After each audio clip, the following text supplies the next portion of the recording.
You can use your business data to really cleverly optimize your product range for profitability.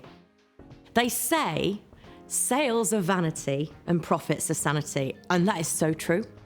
So what I recommend to my clients is actually to extract from their electronic point of sale databases the sales data over a given period of time, a sensible amount of time, but nothing with seasonal blips, and then look at that in the context of the number of units sold, multiplied by the cash margin per unit.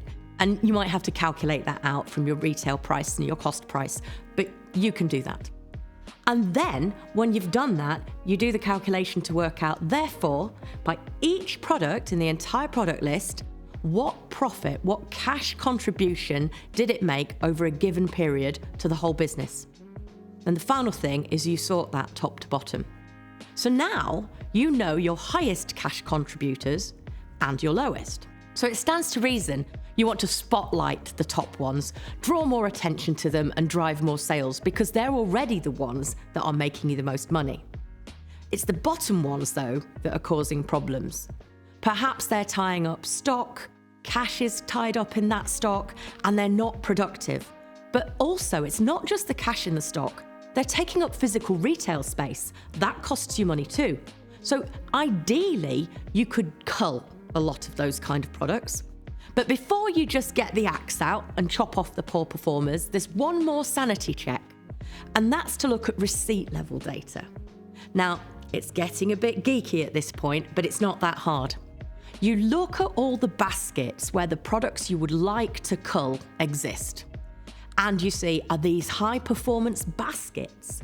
Does this product actually bring people to my store and they spend a fortune when they're here?